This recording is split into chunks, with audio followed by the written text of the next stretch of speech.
Je pense qu'en octobre, il y aura des petites journées à 25 degrés. C'est pas impossible. Bonjour à tous, on est réunis avec Pierre Bonnefoy, directeur marketing de SAP Concur. SAP Concur est un client chez nous depuis 3 ans bientôt, 2 ans et demi. Enfin, on va finir la 3e année ensemble et j'espère que ça va durer encore quelques années. Petit message à Pierre. En tout cas, je suis ravi d'être avec vous. N'hésitez pas à faire un petit coucou, dire qui vous êtes, qu'est-ce que vous attendez aussi de cette rencontre avec Pierre. N'hésitez pas à lui poser des questions pour que ce soit animé, etc. Moi, j'ai préparé un certain nombre de questions à lui poser, mais n'hésitez pas à participer. Il va se présenter, il va nous dire la taille de son équipe, il va nous dire dans quelle situation il se trouve, etc. Mais c'est intéressant si on réussit à faire de ce webinaire quelque chose de très interactif. On a beaucoup eu des experts du marketing, des prestataires du marketing. Là, on a un doueur du marketing, annonceur dans un grand compte avec de belles problématiques. SAP Concur, tu vas nous le présenter aussi, mais sur le secteur du travel management. Et donc c'est un secteur qui a été pas mal touché aussi par la crise. Donc ça va nous faire une discussion. On va essayer de faire 1 heure interactive, mais qui est riche dans le contexte actuel. Donc voilà, j'attends votre participation à tous et n'hésitez pas à échanger. Je ferai le modérateur. Pierre. Salut à toi. Je te laisse te présenter un petit peu ton parcours et puis SAP Concur et puis comment t'es arrivé récemment à ce poste de direction marketing. Comme tu dis, c'est assez récent. Là, ça fait depuis 6 mois que je suis à la tête de l'équipe marketing de SAP Concur pour la France. Donc vraiment en même temps que le Covid, quoi. Vraiment en même temps que le Covid. Et je vais, si on a le temps, je vais raconter un petit peu comment moi le Covid m'a servi, m'a offert des opportunités. Mais non, pour parler un petit peu de moi, j'ai toujours baigné dans le monde de l'IT. J'ai commencé chez Oracle pour rejoindre ensuite Concur. Il y a un peu plus de 3 ans de ça maintenant. Concur, pour donner deux, trois informations sur l'entreprise Concur, c'est une boîte qui a été créée. À l'origine, c'est une boîte française que Pierre-Emmanuel Tétaz a créée, qui s'appelait Étape Online vers la fin des années 90, qui a été rachetée par Concur, boîte américaine basée à Seattle au début des années 2000, en 2004 si je dis pas de bêtises. Donc spécialisée dans la gestion des notes de frais et de la gestion des voyages d'affaires. L'idée et la nouveauté qu'apportait Concur un peu sur le marché, c'était l'intégration des notes de frais et des voyages d'affaires pour avoir une visibilité totale sur tout ce mécanisme, tout ce processus de réservation de la réservation du voyage jusqu'à la soumission et l'approbation de la note de frais et du remboursement, bien entendu. Concur, il y a 6 ans maintenant, quelque chose en 2015 peut-être, a été racheté par SAP. Donc on fait maintenant partie de la maison mère de ce géant qui est SAP pour venir offrir une nouvelle brique dans leur offre finance. Donc on s'inscrit exactement là-dedans. Donc on s'adresse principalement à la direction financière des entreprises, mais également aux responsables voyage, responsables achat. Donc voilà, globalement pour SAP Concur, c'est ça. Ouais, tout à fait. Justement, c'est avec 1 minute 30 avec Gabriel et Jérémy, on a pu tester la publication d'un livre, donc faire partie de la collection du guide du super, qui est assez intéressante parce que qui va s'adresser à plusieurs métiers. Nous, on a bien sûr adressé la cible finance pour créer ce guide du super DAF. Donc comment passer l'étape pour être DAF, quelles sont les problématiques, les enjeux. Donc ça, c'était une belle expérience faite avec 1 minute 30. Et c'est Pierre-Emmanuel Tétaz qui a signé. C'est pour ça que j'ai pensé à lui et à sortir le livre. Et aujourd'hui, Pierre-Emmanuel Tétaz, d'ailleurs, est toujours au sein de SAP Concur, puisqu'il dirige maintenant les équipes commerciales européennes. Donc voilà pour SAP Concur. Et donc pour revenir un petit peu sur moi, c'est ce que tu demandais. Donc moi, ça fait un peu plus de 3 ans. J'ai commencé chez Oracle et chez SAP vraiment dans la communication marketing, donc surtout spécialisé dans les réseaux sociaux, mais avec une petite brique commerciale, parce que c'est ça qui m'intéressait le plus. C'est la partie commerciale du marketing moi, qui m'intéresse énormément pour développer l'offre, le programme de social selling chez Oracle, puis chez Concur. C'est comme ça que j'ai commencé. Puis les opportunités faisant, j'ai évolué j'ai repris la gestion des activités digitales globalement. Donc c'est là que j'ai pu encore plus travailler. Ouais, c'est comme ça, c'est à ce moment-là qu'on on a commencé à bosser avec Concur quasiment quand t'es arrivé. Enfin, c'est exactement ça. 6 mois après que je suis arrivé de mémoire. T'étais tout nouveau. J'étais tout nouveau. Et effectivement encore sur le social selling. Et puis la personne qui faisait le digital est partie. A pris la direction de l'équipe. Oui, c'était ça. Ouais, c'était Florence, tout à fait. Qui avait pris la direction de l'équipe. Qui était notre première cliente. Qui était la première cliente. D'ailleurs, vous avez un très beau témoignage d'elle sur votre site. C'est ça, c'est vrai. Et donc là, c'était la gestion du digital. Et on a beaucoup bossé justement avec Gabriel et avec toi et Jérémy, pardon, sur toute problématique de référencement et donc de contenu.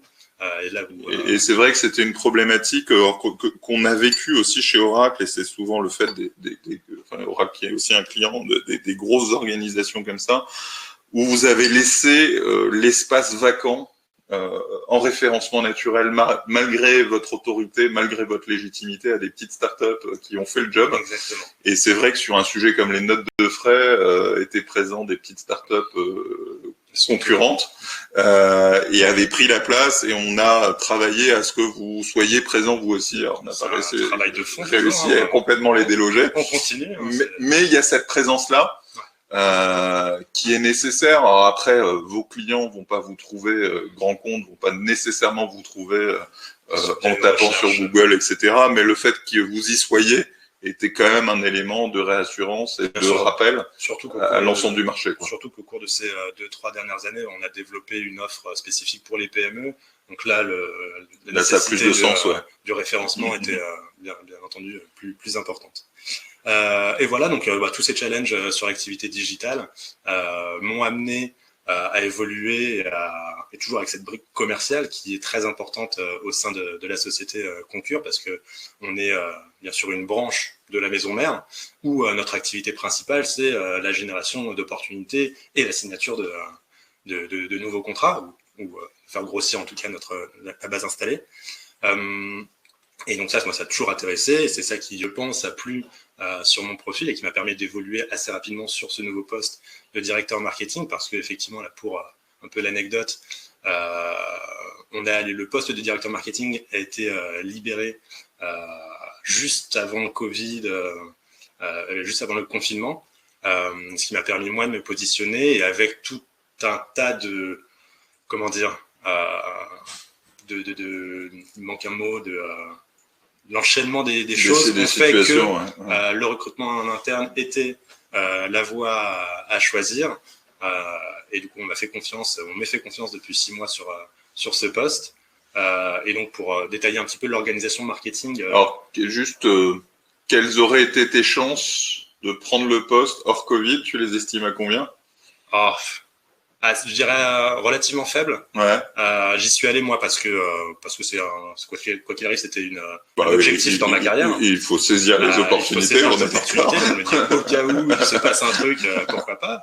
Sur un malentendu. La division des planètes a fait que la plus grosse crise sanitaire que j'ai jamais connue qui soit passée par là. Du coup, c'était un gros challenge, parce qu'effectivement j'ai un âge relativement jeune pour un poste tel que celui-ci, mais et du coup beaucoup de challenges.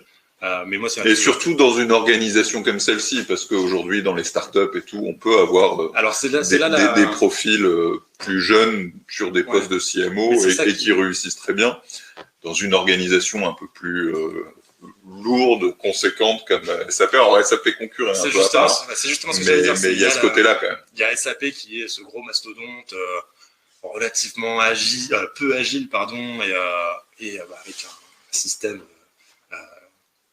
qui a été éprouvé au fur et à mesure des années, qui est compliqué de changer, mais Concur a toujours et encore cette ADN startup, parce que c'est comme ça qu'on a commencé. Et du coup, la direction, la preuve, hein, n'a pas peur de faire confiance à la jeunesse. Et l'âge n'est pas un critère, l'expérience n'est pas obligatoirement un critère de sélection et de promotion, du coup.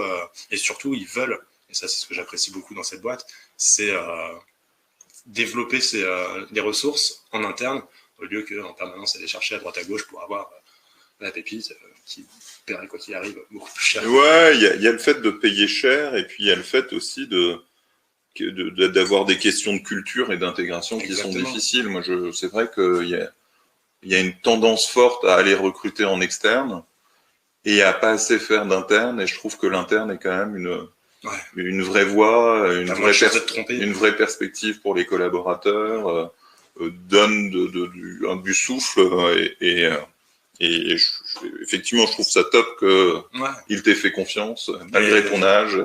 Et jusque-là, j'ai l'impression qu'ils ont eu raison de le faire. Ils ont raison. On me fait toujours confiance, on est assez satisfait. Donc non, c'était une super opportunité pour moi. Et beaucoup de choses à apprendre, hein, parce que c'est la découverte. J'avais déjà connu un peu le management précédemment. Mais là, c'est du coup passer à une taille de 8 personnes, une équipe de 8 personnes, à laquelle vient de se rajouter il y a assez peu de temps l'équipe de prospection, parce que chez SAP Concur, le marketing et la prospection sont rattachés, sont liés, parce que, encore une fois, ce que je disais, nous, on a un objectif au marketing, c'est la génération d'opportunités, la lead gen. Et du coup, on a rassemblé récemment toute l'équipe de prospection. Donc à ça vient s'ajouter 4-5 personnes en plus. Et ça, moi, ça me plaît d'autant plus, parce que comme je te disais depuis le début, moi, ce qui m'intéresse dans la partie marketing, c'est la partie commerciale, l'impact qu'on peut avoir concrètement sur le business.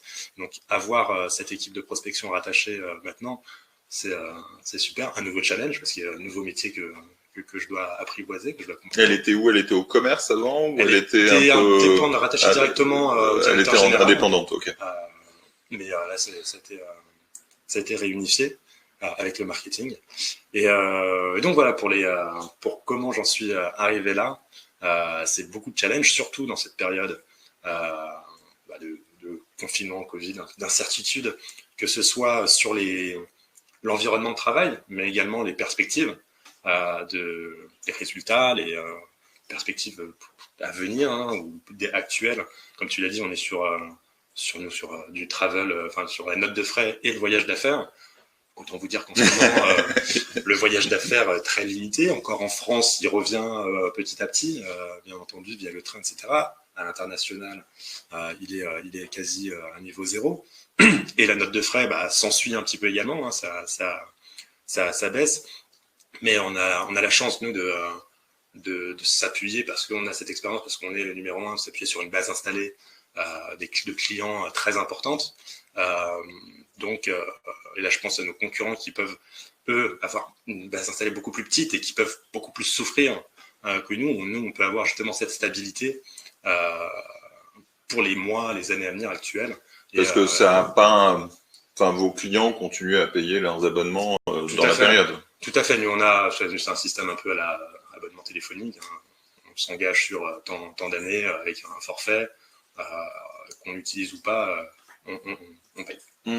Donc ça, c'est quelque chose qui nous... Donc vous n'avez pas été impacté directement financièrement, c'est plus sur... Ça, c'est sur la création... Voilà, c'est plus sur les nouveaux business, par contre, que ça s'est ralenti, j'imagine. Là, c'est compliqué.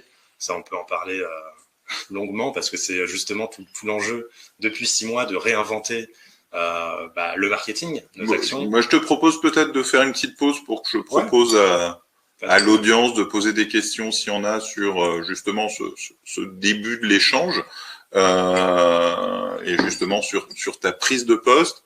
On va rester sur la prise de poste avant d'aller sur le business. Donc, tu t'es retrouvé dans une situation où tu as pris le poste alors que on était en confinement. Ouais. Depuis, SAP a continué le télétravail, c'est ça? Alors c'est et donc l'idée c'est comment on reprend une équipe, on met en place une nouvelle organisation, où on adapte l'organisation, on adapte une nouvelle façon de travailler en étant à distance. Exactement, c'est tout le challenge. Donc comme tu dis, nous on a la chance de faire partie d'un gros groupe tels que SAP, qui a su mettre en place tout un tas des conditions de travail suffisamment confortables pour que les équipes soient le moins impactées. On a tous été impactés, bien entendu, mais par exemple... Vous étiez déjà super digitalisé. On était super digitalisé. Avant le confinement, on était déjà sur une base de 2 jours de télétravail officiel. Hein, chacun pouvait ne pas le faire ou le faire, mais voilà, le télétravail était déjà dans notre système, hein, notre manière de fonctionner. Donc ça veut dire des outils de télécommunication. Hein, on est sur Teams, Skype, Zoom, tous ceux qui ont profité de la situation. C'est clair. On avait déjà intégré ça. Donc la transition sur le télétravail pendant cette période de confinement a été très simple, plutôt simple. Vraiment, la grosse adaptation pendant le confinement, je vais parler après de la partie déconfinement. La grosse adaptation, c'était garder la motivation, parce que télétravailler 2 jours par semaine, c'est pas la même chose que 5 jours par semaine, où on peut du coup, et moi je sais que je l'ai connu, mon équipe l'a connu également, c'est ne plus faire la différence entre la vie pro et la vie perso, parce que on se réveille, on se met devant l'ordinateur et au final on se rend compte que quand on le ferme, il est déjà 8h, 9h le soir, on n'a pas vu la journée passer, parce qu'on est à fond dedans. Il n'y a plus cette coupure des transports ou de la pause déjeuner pour justement se détacher un peu de tout ça. Et mais du coup, il a fallu se cadrer. Ça, c'était un gros challenge. Le deuxième challenge, c'était ce qui est pratique avec le télétravail, c'est que moi, c'est ce que je disais avant le confinement. J'adore le télétravail parce que chez soi, on est beaucoup moins dérangé, beaucoup plus productif, sur une plage horaire peut-être plus courte, mais on fait beaucoup plus parce qu'il n'y a pas les collègues qui viennent dire bonjour, qui viennent discuter d'un sujet sur lequel tu n'es pas en train de bosser maintenant, qui sont intéressants, mais ça te ralentit sur ton travail du moment. Et donc ça, c'était super. Mais le pendant du télétravail permanent, c'est qu'il n'y a plus ces interactions. Ouais, tu perds cette sérendipité d'apprendre des trucs, d'être au courant, d'avoir des idées qui se croisent. Exactement. Et que ce soit effectivement au niveau professionnel, comme tu dis, savoir un petit peu ce qui se passe dans d'autres départements avec qui tu travailles pas au quotidien, mais également tout simplement sur la sociabilisation, notre capacité juste à échanger, à interagir entre collègues, autres en dehors du cadre professionnel, du travail des missions de chacun. Et ça, c'est très important. Et c'est le télétravail, nous, on a justement mis en place pendant le confinement des calls, des réunions quotidiennes, 15 minutes, 20 minutes. Chacun venait se connecter. Donc, on a fait ça un peu inter-équipe, marketing, avant-vente, tout un tas d'équipes. Où voilà, chacun venait quand il voulait. Donc, c'était le matin. Et le but, c'était pas de parler boulot. Mais comment tu vas, t'as fait quoi hier soir, et les échanges qu'on peut avoir à la machine à café, au déjeuner ou autre avec nos collègues qu'on avait perdu, parce que un problème aussi du télétravail, c'est que quand on va bosser avec notre équipe, on est sur Teams, on fait notre réunion, et du coup on va parler à notre équipe. Mais les échanges qu'on a avec les autres équipes, qui sont hyper utiles, comme tu dis, pour des échanges d'informations, connaissances, il n'y a plus du tout. Et c'est pour ça que, voilà, je vais en parler après, mais le déconfinement a également permis ça. Je vais venir comment est-ce que Concur s'est adapté et s'adapte et pense s'adapter à la suite. Mais voilà, pendant le confinement, ça a été assez naturel pour nous, même si voilà, les challenges, et le plus gros challenge, c'était la quantité de travail. Parce qu'il a fallu réorganiser, ça on en parlera certainement après, mais réorganiser le plan marketing un peu en urgence, parce qu'on avait des événements prévus, on avait tout un tas de choses de prévues. Et du coup, c'était avec le mélange vie pro, vie perso, des plages horaires hyper longues, et du coup, les équipes étaient fatiguées. Ouais, non, mais il y a plein d'entreprises où il y a eu effectivement du burn-out, trop de travail, et effectivement une difficulté à faire ce mélange pro-perso et à cloisonner. Et donc vous l'avez ressenti aussi chez vous? On l'a ressenti, et on se disait, alors déjà on avait mis en place pas de réunion le vendredi, pour justement ne pas être sur... parce que le télétravail a aussi, c'était ça le pendant, multiplier les réunions. Multiplier des réunions, soit parce qu'on recherchait cette interaction, soit peut-être qu'il y avait une logique, et ça c'était réel, et je pense que beaucoup d'entreprises ont connu ça, où les dirigeants voulaient s'assurer que ça tournait, qu'il n'y avait pas une continuité du business, et qu'il n'y avait pas une perte de motivation, et du coup il y a peut-être eu parfois une sursollicitation des équipes pour des réunions, pour s'assurer que soit tout allait bien au niveau santé, etc., ce qui était positif, mais aussi que il n'y avait pas de perte de productivité. Il y en a forcément eu dans des entreprises, je sais que je connais certaines entreprises, par exemple ma sœur bosse dans une entreprise où le télétravail a été ils ne prolongent pas le télétravail parce qu'ils ont remarqué une baisse de productivité. Alors chez nous, on a augmenté la productivité pendant le télétravail. C'est exactement. On a été, aussi parce que nos clients étaient au final en partie plus disponibles. On a beaucoup produit pendant le confinement. J'imagine qu'il y a eu beaucoup de clients qui Gabriel, je suis dans la merde. Qu'est-ce que je peux faire pour améliorer la situation et m'adapter? On a été beaucoup sur de continuité de ce qu'on faisait et beaucoup sur de la production de contenu, ce genre de choses. Et au final, le fait que chacun était chez soi avait un peu plus de temps malgré tout pour relire, pour valider, pour trucs. Les choses ont avancé un peu plus vite. C'est vrai qu'on vous a sollicité. Les rédacteurs peuvent arriver aussi à produire. Enfin, il y a eu tout un truc où on a fait des bons mois en production. Pour adapter notre contenu, on nous a pas mal sollicité puisque c'était l'occasion nous de mettre en avant la dématérialisation des notes de frais dans un contexte de télétravail où tu n'as plus ton imprimante au bureau pour aller faire toute la paperasse administrative et la lourdeur qui est la gestion des notes de frais. Donc la dématérialisation a permis ça. Donc ça, je crois qu'on nous a beaucoup sollicité à ce sujet pour. Il y a eu comme ça pas mal de demandes. Et toi, sur ta prise de poste, sur justement la prise en main de l'équipe,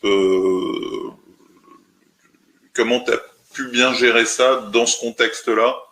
Alors le fait est que tu venais de l'interne, donc les gens te connaissaient, donc il y avait quand même, il s'agissait pas de te faire connaître grâce à la visio et la caméra. Moi, j'ai quelques amis qui ont pris des postes, mais en arrivant dans des nouvelles entreprises avec le télétravail, et eux, ça a été quand même hyper difficile parce que typiquement, pas la machine à café, pas la possibilité d'aller dans chaque bureau, serrer la main, dire bonjour. Et donc, pour ne serait-ce que faire du social, il faut prendre rendez-vous et être non dans le prévu et non plus dans l'impromptu, ce qui est quand même très compliqué pour socialiser, pour faire connaissance, etc. On a eu le même cas de figure. Moi, je vois là sur cet été, on est retourné au bureau un petit peu. Il y a des gens qui bossaient depuis 4 mois, 5 mois avec nous, que je n'avais jamais vu, que je connaissais pas. Et je croisais. C'est qui? Et là, des pauvres, quoi, parce qu'ils n'ont pas n'ont pas pu avoir cette vision de l'équipe. Et ça a été très compliqué pour certains. Surtout, mais il y a peut-être cette stabilité de ok, je suis en période d'essai. Dans cette situation, c'est pas forcément le plus agréable. Après, nous, on a eu beaucoup de chance, et ça, la chance de faire partie d'un gros groupe, c'est qu'il n'y a pas eu de chômage partiel du tout. Donc ça. Merci à SAP de ne pas avoir, alors que ça aurait pu sur certaines fonctions, je ne parle pas forcément chez Concur, mais dans toutes les Oui, bien sûr. Enfin, il y a des fonctions qui t'ont mis au ralenti. Et pour répondre à la question sur comment est-ce que moi j'ai géré la prise en main de l'équipe, pour moi, ça m'a. Comme tu dis, effectivement, j'ai pas eu à me faire connaître. Pas eu à me faire connaître auprès de l'équipe, ils me connaissaient. J'ai eu à me faire probablement accepter, parce que c'est le petit jeune qui arrive à la tête. Ça a été un apprentissage, et ça s'est fait sur la durée, sur la longueur, sans trop de problèmes. Mais moi, ça m'a plutôt servi, je pense, parce que ça a ralenti ça a ralenti tout simplement la prise pas la prise de poste, mais les sollicitations. Des sollicitations, parce que le télétravail, du coup, les gens étaient, je les voyais moins. Donc, il n'y a pas autant de sollicitations comme tu dis. Donc, moi, ça m'a permis de voir les gens individuellement, un par un, comprendre et clarifier et avoir de la visibilité sur toute l'équipe. Donc, ça, pour moi, ça a été plutôt bénéfique, et c'est encore le cas. Et ça m'a permis, encore une fois, moi, je me considère chanceux avec cette pandémie, si je peux le dire. Mais parce que ça a ralenti un peu tout ce rythme-là qui m'a permis de monter en compétences petit à petit. Donc ça, c'était vraiment super. Et deuxième chose dont je voulais parler, que j'ai... Ah oui, non, si c'est aussi sur les objectifs qu'on avait fixés, parce que tu prends en responsabilité, tu prends en pression, on va dire. Tes missions changent et tes objectifs changent. Mais même si on a eu tout un tas de belles pressions pour changer tout un peu notre plan marketing, on en parlera après, mais il y a eu aussi, on est dans une situation où quoi qu'il arrive, on sait que l'économie s'effondre, les résultats ne seront pas là. Donc moi, ça m'a certainement enlevé un peu de pression, même s'il a fallu quand même, il faut batailler contre ça, mais ça m'a enlevé cette pression pour dire un peu, enfin, je ne vais pas dire l'année foutue, mais pas la même pression, pas les mêmes attentes que si c'était une année classique. Oui, non, mais je te rejoins là-dessus, c'est que malgré le tout, le fait d'être dans un entre-deux ou dans une période quand même très particulière, on peut se concentrer sur des sujets long terme on aurait eu plus de difficultés à traiter si on était pris par l'urgence du court terme. En ce moment, je travaille à un repositionnement de l'agence que j'aurais pas fait aussitôt si l'activité avait continuité. Donc là, on va vous présenter bientôt, je crois que c'est le 23 octobre, des nouveaux métiers, une nouvelle offre, un nouveau positionnement. Et ce travail-là, on a pu le faire aujourd'hui parce que le Covid, parce qu'une activité plus ralentie. Et on va dire sur cet aspect plus long terme et stratégique, ça accélère ce changement-là. Changement qu'on aurait sûrement fait plutôt dans 2-3 ans. Si on était sur la dynamique de lancement de pré-Covid, où on était sur une très belle croissance et que là on serait en train d'embaucher, de monter sur des nouveaux projets, de gérer vraiment le business tel qu'on l'avait établi. Là, on a pour le coup effectivement le temps de sortir la tête du guidon et c'est vrai que sur une prise de poste, je comprends que c'est pas si mal.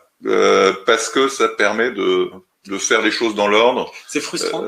Ouais. C'est frustrant parce que moi j'avais ce challenge-là de faire bien, de faire mieux, et un peu cette incapacité à le faire dû à la situation. Donc c'était frustrant, mais voilà, comme tu dis, au final sur la durée, je vois que c'était une chance, justement comme tu dis, pour repenser un petit peu marketing, se poser, voir ce qu'on pourra faire pour la suite et adapter notre manière de faire. Alors typiquement, là, on va toujours pas de questions. On va aborder justement l'impact sur le business. Effectivement, avec SAP, avec Concur, vous êtes très culture du salon. Vous faites beaucoup de salons, beaucoup d'événements. Ça, un peu comme tout le monde, il a fallu repositionner ça. Il y a aussi des sujets sur le fait que vos clients, et en tout cas votre produit est lié à un secteur qui en a pris, qui a pris cher et qui continue à prendre cher et qui n'a pas complètement redécollé, tu l'as dit. Alors, c'est vrai que j'étais dans le train hier, donc il y avait quand même un peu de voyageurs d'affaires, mais dans l'avion, à part pour les vacances, ça fait longtemps que je l'ai pas pris, ce genre de choses. Et puis de façon générale, vous vous doutez bien qu'avec les zones rouges, les machins, les trucs, c'est quand même un peu plus compliqué. Donc, comment le secteur vit les choses et comment vous réorganisez, vous temporisez, vous prenez de l'avant. Enfin, c'est quoi d'un point de vue plus moins organisationnel et plus métier, comment les choses sont appréhendées? Alors il y a eu la panique d'abord. La panique, tous les événements, effectivement, les salons auxquels on était censé participer, ciao, faut réimaginer quelque chose, réallouer le budget si possible. Jérémy me dit qu'il y a une question. On va rester là-dessus parce qu'on est sur l'organisation et on va reprendre la panique juste après. Quelle était votre stratégie avec chaque membre de l'équipe pour qu'ils acceptent ce changement de direction soudain? Comment avez-vous mis en place cette conduite du changement de direction en interne et quelles solutions adopter face à une équipe qui a du mal à accepter ce changement à distance? D'accord. Alors donc, on va revenir effectivement sur cette partie-là, c'est intéressant.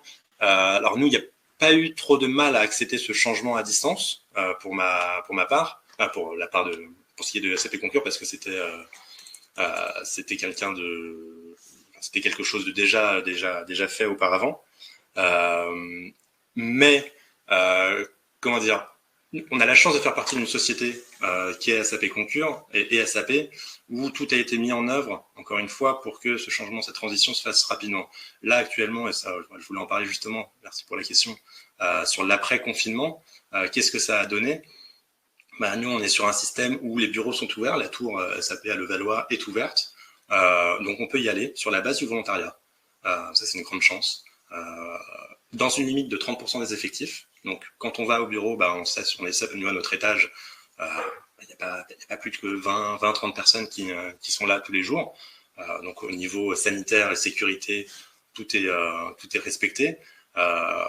Et dès le début, SAP, un petit peu aussi la prudence allemande de la marque, SAP est allemand, tout est mis en ordre, mis en place d'une manière très professionnelle et très procédurière, on va dire, où on arrive, on doit s'inscrire pour aller à la tour, s'assurer qu'on dépasse pas l'effectif, la limite d'effectifs sur place, gel hydroalcoolique partout, distribution de masques tous les matins, distanciation au niveau des bureaux, même la cafétéria a pu rouvrir il n'y a pas longtemps la cantine a pu rouvrir il n'y a pas longtemps avec des mises en place. Donc là, pour répondre à la question, ce changement-là, il a été accepté et c'est la souplesse. Et on parlait d'agilité des grands groupes qui peuvent parfois être difficiles à mettre en place. Là, pour le coup, SAP sait être agile au niveau de la gestion des ressources humaines pour les rassurer et pour les inciter à revenir au travail, au bureau, parce que je pense, moi, concrètement, que c'est important d'y revenir, même si c'est sur la base du volontariat. Moi, par exemple, j'essaie d'inciter un peu mon équipe. On s'est fixé au moins un jour par semaine où on vient tous le même jour au bureau pour justement retrouver cette cohésion, partager d'autres moments que juste allô, attendez-nous sur telle mission. Et pour répondre à la question de Camille, alors toi, effectivement, l'intégration s'est bien faite, les gens te connaissaient, ils ont accepté globalement, ils ont accepté tes nouvelles responsabilités et la relation s'est bien mise. J'imagine que tu as un peu appréhendé ça. Bien sûr. Qu'est-ce que tu aurais fait si ça avait été plus difficile? Comment tu voyais les choses? Qu'est-ce que tu as mis en place pour justement faciliter l'acceptation de ta prise de poste, ton accueil, alors, pour un peu répondre à Camille qui a peut-être rencontré une situation plus compliquée que la tienne. Comme ça. Non, mais c'est exactement. Effectivement, moi, ça a pu être compliqué pour moi. Il y a eu il y a eu de l'appréhension, un peu parfois un petit complexe d'infériorité, parce que justement, je sais que je suis jeune, je sais que j'ai moins d'expérience que certains dans l'équipe. Je suis plus jeune que certains dans l'équipe. Donc il y a cette question de lui un peu est-ce que je suis légitime vraiment à ce poste ou pas, qui a été balayée assez rapidement au final. Pourquoi? Parce que j'ai pris, et j'avais pas le choix, mais en même temps j'ai pris l'approche de ok, je dois faire confiance à mon équipe parce que sur leur sujet ce sont des experts qui ont plus d'expertise que moi sur leur sujet, que ce soit la relation marketing client, la relation partenaire ou les relations presse. On a chacun des experts, et ça, j'ai la chance de pouvoir m'appuyer sur une équipe d'experts réels qui me permet pas de faire confiance aveuglément, bien entendu, mais de me reposer beaucoup sur leurs compétences. Et je pense que leur donner cette autonomie, leur donner cette confiance, les a, comment dire, je vais utiliser un mot anglais parce que je ne l'ai pas en français, mais les empowerer, leur donner un petit peu pas de pouvoir, mais je ne sais pas comment on dit en français. Non, mais ce qui est sûr, c'est que nous, on est beaucoup plus petite équipe que SAP Concur et même une plus petite équipe que la tienne. Mais on avait beaucoup travaillé en amont sur l'autonomie de chacun, sur une délimitation très claire de ses rôles et de son périmètre de responsabilité sur lequel chacun est vraiment responsable. Et ce qui fait que nous, on a vécu le confinement où on a continué à travailler normalement, sauf en n'étant plus à côté. Et on avait déjà l'habitude de travailler, on n'était pas nécessairement un chef de projet ne travaille pas avec ses collègues chefs de projet, il travaille avec un consultant, des talents qui ne sont pas directement dans la structure. Donc ça n'a pas changé grand-chose. Mais on s'est retrouvé dans une situation où le fait que chacun ait des rôles clairs, comme tu le dis, bien définis, experts et autonomes sur leur sujet, qui font qu'on peut plus facilement faire confiance. Et de fait, le changement de poste ne vient pas changer en profondeur, j'imagine, dans ton cas de figure, les missions de chacun. Le but, c'était pas du tout, effectivement, de remettre en question tout ce qui avait pu être fait par le passé. Au contraire, c'est d'abord état des lieux, il faut gérer une situation de crise. Donc c'est surtout pas le moment de changer quelque chose, mais c'est le moment justement de responsabiliser les gens. Et pour ce qui est des changements à venir, ça c'est sur plus un moyen long terme d'observation. Là, c'était le temps de l'observation, de voir. Quoi qu'il arrive, comme tu l'as dit, la crise fait qu'on doit se réinventer plutôt que prévu. Et ça, c'est des changements qui seront à venir. Mais voilà, j'espère qu'on a répondu à la question de... Alors, Camille, n'hésitez pas à demander des précisions, et même si vous voulez intervenir, vous avez le petit bouton speak pour prendre la parole, et peut-être qu'on ouvre la discussion.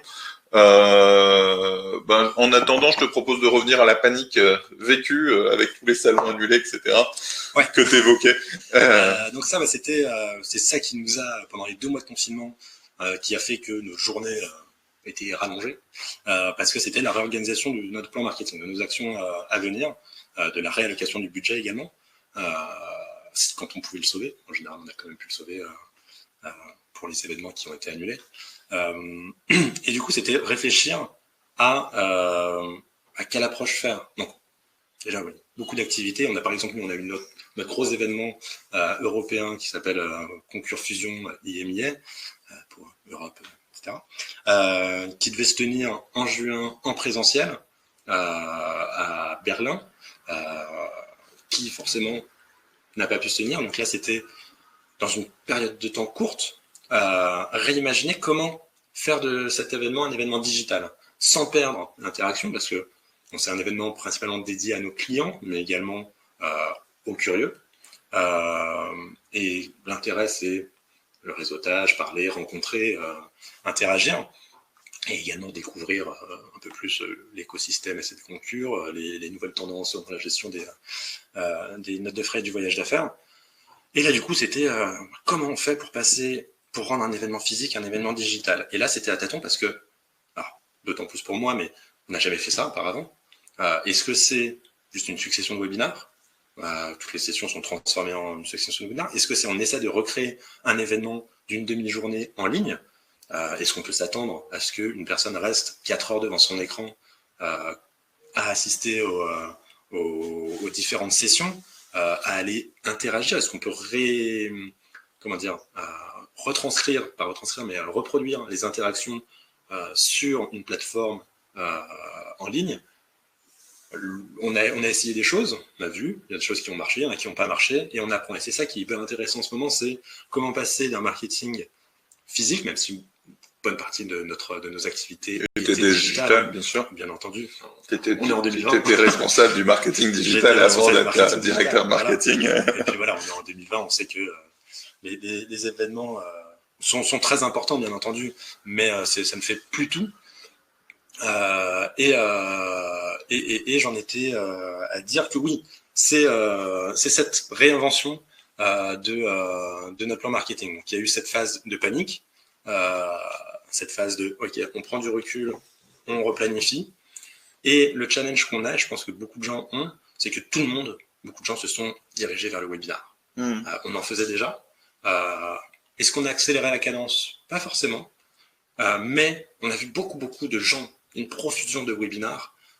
Nous, par exemple, on est sur la plateforme Webikeo, où on a notre chaîne, vous pouvez retrouver tous nos webinars.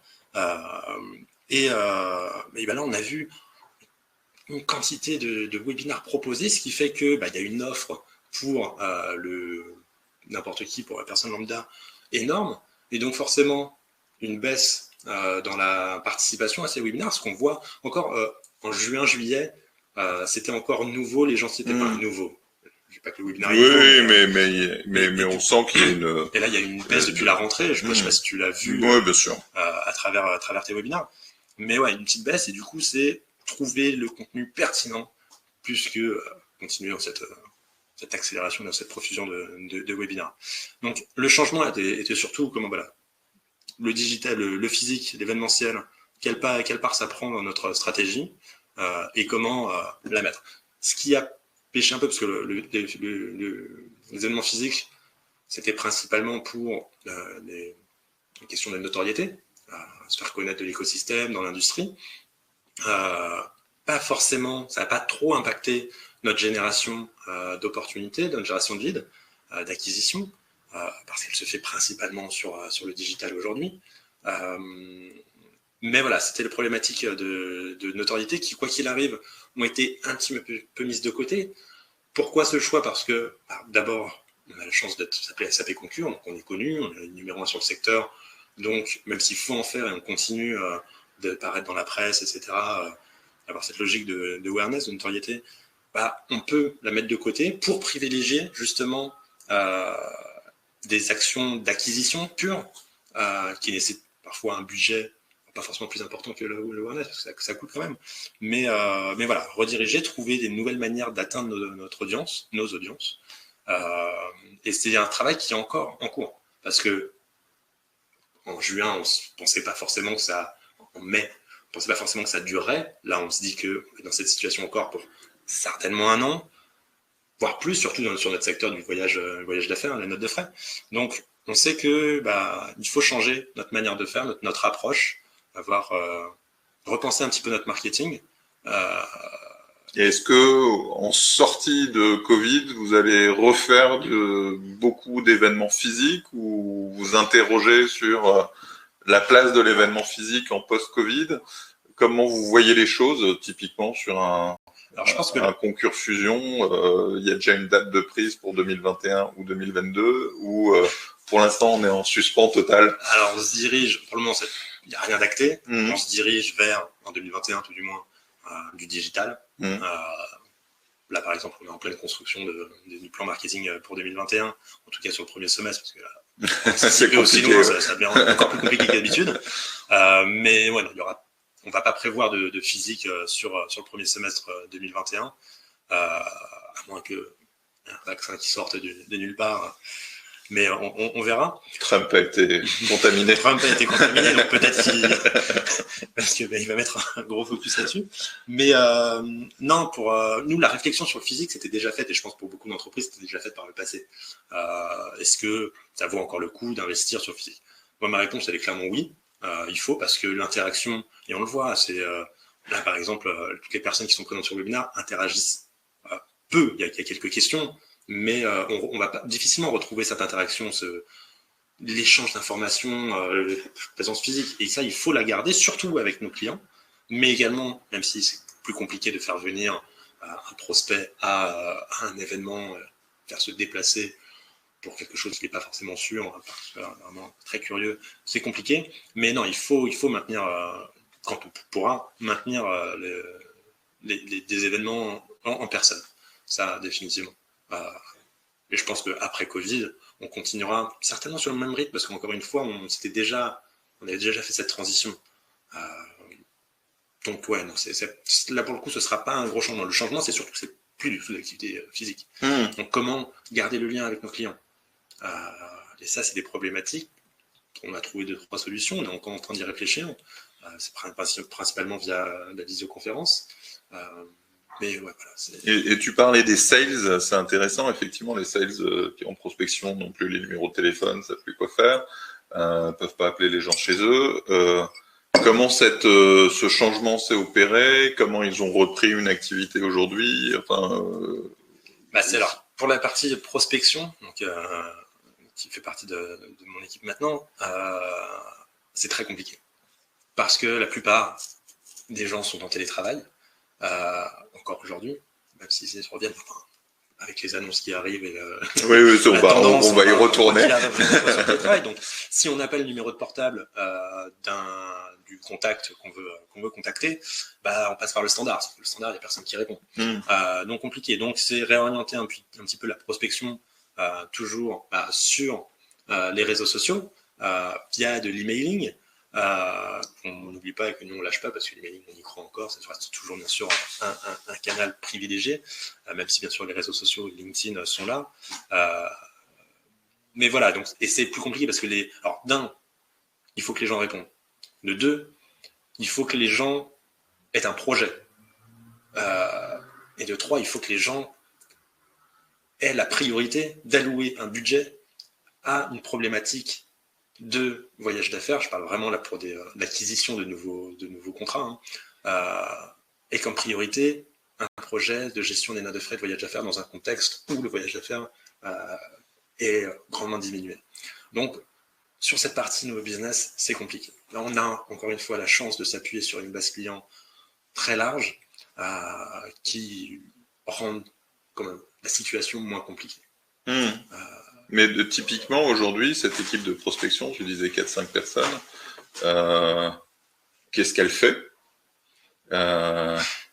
Comment elle occupe son temps? Comment elle a réalloué ses missions?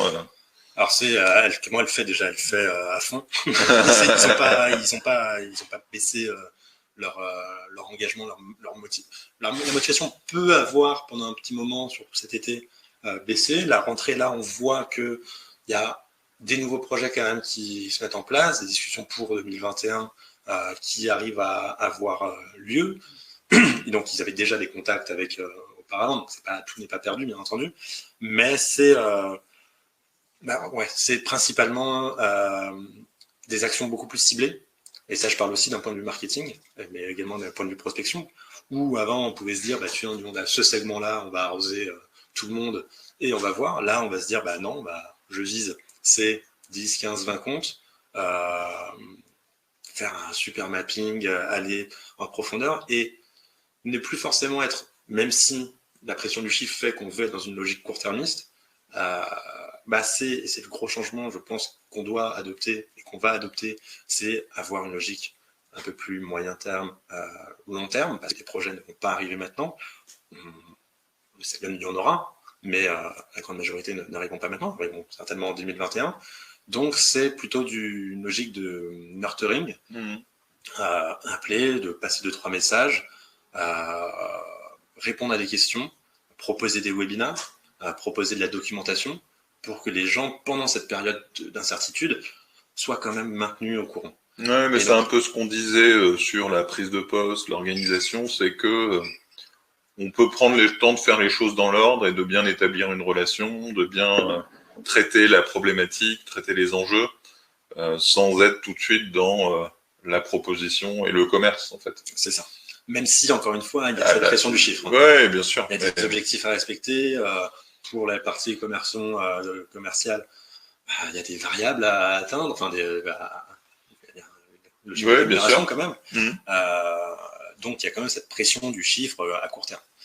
Mais en tout cas, l'équipe de prospection a compris et fait, et encore une fois, c'est beaucoup plus, c'est là où moi j'adore, parce que j'ai cette expérience du social selling, des réseaux sociaux, pour justement vraiment rediriger une partie de leur activité sur LinkedIn, sur le digital, sur le web, plutôt que décrocher son téléphone parce que personne ne répond. Et sur le maintien de la motivation, parce que moi-même, on fait pas de prospection, mais on sent que l'activité commerciale est en baisse. Moi, je vais faire un retour personnel, j'en ai parlé sur LinkedIn, où j'avais un peu le moral dans les chaussettes au 24 août quand je suis revenu, et j'ai mis du temps à me reconstruire et justement à penser à des projets plus de long terme et à monter un nouveau truc. Mais c'est vrai que la faiblesse de l'activité commerciale, le fait qu'elle soit au-delà d'être faible, d'être sur des tout petits projets à horizon lointain, enfin on est dans des choses qui sont quand même très peu concrètes, c'est quand même pour un commercial ou pour quelqu'un qui a effectivement des objectifs à la fin du mois assez peu motivants. Comment tu réussis, vous avez réussi à retrouver de la motivation, redonner de l'énergie, parce qu'on le sait bien que dans ces métiers du commerce, le mental est quand même hyper important. Alors, je ne vais pas te cacher que ça a été compliqué, ça l'est encore, mais il y a eu premièrement, il y a eu un assouplissement au niveau des objectifs, pour que ce soit moins compliqué à chacun de faire leur target, et pour garder justement cette motivation, parce que oui, parce que si tu touches pas ton bonus, tu autant de rien faire. Et après, au niveau de la motivation, on a mis en place, depuis justement le début de l'année, ça a coïncidé avec le Covid, c'était pas voulu, mais ça a permis ça et on a accentué. C'est une fois par mois, par trimestre, ce qu'on appelle les Pipe Gen Day, où on a tout l'ensemble des équipes de la distribution. Donc, les Pipe Gen Day. PIPE, donc pipeline, génération pipeline, journée. D'accord, ok. On est sur une boîte américaine, beaucoup d'anglicisme, mais les journées de génération pipeline. En gros, l'idée, c'est que toutes les équipes de la distribution, marketing, prospection, commerciaux, avant-vente, partenaires, enfin, gestion, relations partenaires, account manager, enfin, gestion des... Vas-y. Et du coup, on est tous ensemble. Et on a un objectif, là par exemple, c'est recruter pour un événement digital, bien entendu, qui a lieu là par exemple, c'était on a tenu un au début du mois de septembre, pour inviter et recruter pour cet événement qui a lieu le 13 octobre, qui s'appelle les Business Class, si vous êtes intéressés à aller voir. Donc voilà, c'était réunir tout le monde, garder cette cohésion d'équipe, maintenir cette cohésion d'équipe et créer en tout cas une émulation au sein de toutes les équipes, que ce soit à distance ou au bureau, parce qu'on peut quand même retourner au bureau comme j'ai dit, pour maintenir cette motivation. Et encore une fois, c'est des petites choses comme ça, c'est le travail des directeurs commerciaux de garder une motivation. Et bien sûr, c'est compliqué pour tout le monde, bien entendu, mais en tout cas, Concur et SAP offre un environnement et des conditions de travail qui permettent de garder une certaine motivation et surtout de ne pas laisser s'échapper nos ressources qui se disent je ne fais plus rien ici, mais on sait que partout c'est un peu compliqué. Embaucher, c'est un Zoom, effectivement. Une question de Camille. Comment l'équipe marketing apporte son soutien à l'équipe commerciale dans cette période particulière? Très intéressant. Donc ça fait partie aussi de l'approche que moi la direction que je veux donner à notre équipe marketing, qui est d'autant plus applicable à la situation actuelle, mais que j'aurais voulu faire quoi qu'il arrive, c'est avoir une approche beaucoup plus cible. Et du coup, l'idée, étant donné que, j'ai vraiment parlé de la partie acquisition de nouveaux clients, je vais pas parler de la partie gestion de la base installée et faire grossir le portefeuille. Ça, c'est quelque chose qui tourne plutôt bien, mais là où on a du challenge, c'est effectivement sur l'acquisition de nouveaux clients. Et étant donné que c'est compliqué, l'idée, c'est surtout là où il y a des opportunités, là où il y a des projets, mettre tout en œuvre pour que ce soit d'un, signé, qu'on gagne face aux autres concurrents qu'il y a, et de deux, que ce soit fait rapidement. Donc, c'est mettre en place que ce soit une réponse à un appel d'offres, que ce soit du ciblage et encore une fois du nurturing ciblé. Là, par exemple, avec un commercial, c'est des logiques de compte-based marketing. Donc, on a ciblé 2, 3, 4, 5, 10 comptes et on va développer du contenu spécifiquement pour eux ou pour leur industrie, tout du moins, et essayer de le développer. Et donc, on n'est plus dans cette logique de masse, parce que ça ne sert à rien aujourd'hui. Dans la situation actuelle, ça ne sert pas à grand-chose. Et donc, c'est réallouer notre budget et notre énergie sur une logique beaucoup plus ciblée et de l'accompagnement. Donc, un commercial, il a son opportunité, il est déjà en contact. On sait qu'on ne va pas lui apporter de nouveaux contacts, peu. Donc, c'est faire nourrir un petit peu ces contacts, les rassurer et voilà, apporter aux commerciaux un ensemble de contenu et de soutien pour les opportunités en cours. C'est comme ça, en tout cas pour le moment, qu'on va faire. L'idée après, pour 2021 ou les mois qui vont venir, c'est de continuer un petit peu cette logique, donc garder un petit peu cette acquisition, cette notion d'acquisition et d'apporter des nouvelles opportunités aux commerciaux, mais voilà, sur un terrain de jeu beaucoup plus restreint. On ne veut et de les aider plus à aller jusqu'au bout. Voilà, exactement. Et de les laisser moins seuls ou sur toute la fin du parcours d'achat. Exactement. Là, jusque-là, on était sur une logique beaucoup de ok, on apporte des nouveaux leads, à nos commerciaux et ils s'occupent de la suite. Et là, il y a un travail en commun tout du long. Et c'est très important. C'est très important et ça fait penser à toute ta logique de la stratégie d'acquisition. Ouais, et je suis très content, mais ça, je vous en parlerai une autre fois parce qu'il est 10h56. Là, on vient de trouver la façon de boucler la boucle entre l'acquisition strategy design, qui est quand même un peu plus marketing, et le commerce. Et en fait, pour moi, et j'en dis deux mots, l'idée est que les commerciaux discutent avec leurs clients du parcours d'achat qu'ils vont suivre en commun. Et donc de mettre dans la conversation commerciale, plutôt que de faire de la découverte avec des méthodes spin, d'aller poser plein de questions au client sans lui renvoyer quelque chose, de présenter un truc qui est le modèle de parcours d'achat, voir avec le client où on se trouve dans ce parcours d'achat, voir comment nous on l'envisage, comment lui il le reçoit, la suite du parcours, et comment on construit la suite de ce parcours pour l'amener jusqu'à la signature, traiter aussi le fait qu'il a sûrement qu'il voit aussi des confrères à côté et qu'il nous redonne de l'information sur ce qui s'est passé avec le confrère, et faire que ce parcours d'achat soit co-construit et non plus séparé, où le client a sa vision de ce qu'il va faire, où le prestataire a sa vision de là où il veut amener le client, mais que les deux n'en parlent pas, et que ce soit une forme de rapport de force ou de jeu fermé. Là, c'est de tout mettre sur la table, et ça, on peut le faire si on a modélisé ce parcours d'achat, si on a modélisé les actions marketing et commerciales pour l'accompagner, et si le commercial, après, en fait un outil de conversation. Ça, c'est la vraie boucle qu'on a sur la méthode Acquisition Strategy Design, mais on en parlera plus dans de prochains articles. Juste un petit mot pour conclure sur 2021. Comment tu vois cette nouvelle année? Est-ce que pour vous, c'est une occasion des budgets qui ont été sûrement stabilisés, gelés pour partie ou réduits par endroit? Est-ce qu'ils vont repartir ou est-ce qu'ils restent en deçà? Comment vous projetez les SAP projettent, et on se pose tous la question des entreprises en général, est-ce que ça va redémarrer un peu en 2021 ou est-ce qu'on va rester sur un truc low profile?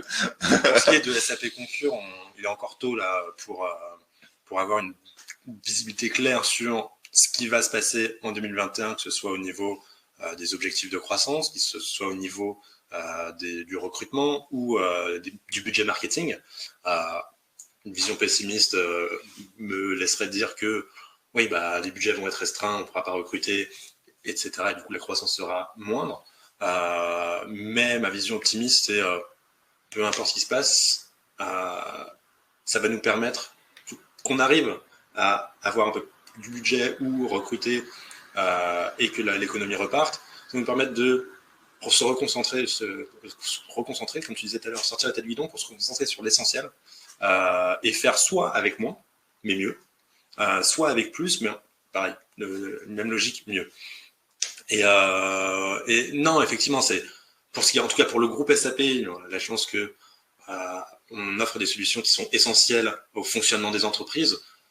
Donc, la santé de la boîte SAP, ça on peut voir avec le cours des actions SAP, il n'y a pas de souci à se faire. Pour ce qui est des secteurs comme le nôtre, oui, on croise les doigts pour que ce soit la crise ça ralentisse et que l'économie reparte le plus rapidement possible. Mais on reste très optimiste et c'est voilà, l'ambiance et encore une fois, il y a tellement de challenges, ça apporte de nouvelles manières de repenser pour la partie voyage d'affaires, note de frais. On peut permettre aux entreprises de relancer cette activité-là, ces déplacements, en offrant de la sécurité, en offrant de la visibilité, ce qui est nécessaire aujourd'hui. Donc voilà, c'est plutôt une vision optimiste sur 2021, avec, quoi qu'il arrive, beaucoup de challenges. Mais ça, c'est ma nature personnelle d'être, c'est toujours être positif et optimiste. Merci beaucoup, Pierre. Un grand plaisir. À bientôt. Merci à tous. Merci beaucoup, Camille, pour vos questions pertinentes. Et puis, merci à tous d'avoir participé. Merci à tous. Merci, semaine prochaine, oui, sujet hyper... non, semaine prochaine, Jérémy, rappelle-moi, je suis en train de confondre avec la semaine d'après. Moneybrand, si je me trompe pas, Moneybrand sur un autre client et sur comment protéger sa marque sur Google. Donc, ils ont des outils de protection de la marque et c'est très intéressant pour les distributeurs, etc. Et tous les gens qui font de la pub sur Google en utilisant les noms de marque. Jérémy me demande, ça fait quoi de travailler avec 1 minute 30 alors, il y a eu le témoignage très positif de Florence, mais un petit témoignage positif de la part de Pierre sera bienvenu. Alors pour moi, c'est toujours un vrai bol d'air frais à travers nos discussions parce que vous avez beaucoup de clients et du coup, ça permet d'apporter cette sortir encore une fois la tête du guidon et de parler à des gens là qui sont spécialistes, que ce soit toi, Jérémy.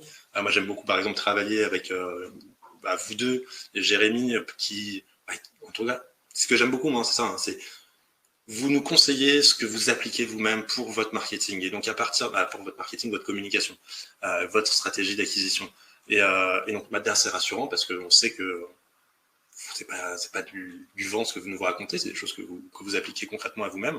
Donc ça, c'est positif. Et ouais, c'est prendre du recul sur la situation. Et ce que j'aime beaucoup aussi, c'est ce qu'on a pu faire depuis 3 ans, un peu plus de 3 ans, c'est tester. Tester de nouvelles choses parce que, surtout dans cette période-là, il y a beaucoup d'idées, on teste, il y a des choses qui fonctionnent, il y en a qui fonctionnent pas, mais toujours dans cet apprentissage. Et ça, c'est. Ouais, mais ça, pour le coup, vous êtes aussi un client qu'on aime beaucoup parce que justement, vous êtes prêt à tester des choses. Il y a eu des choses qu'on a faites ensemble qui n'ont pas marché. Je pense à des campagnes emailing autour de choses, etc., qui n'ont pas marché. Mais vous avez accepté ces échecs-là pour avoir des choses par contre qui ont marché, tant mieux. Et être dans ce processus d'apprentissage et cette logique agile avec vous, c'est un vrai plaisir. En tant que prestataire, et en plus vous êtes tous très sympathiques, donc c'est vraiment très sympa. Sentiment partagé. Merci Jérémy pour cette question en plus, et merci à tous. Cette fois-ci, c'est bien la bonne. À bientôt. À bientôt.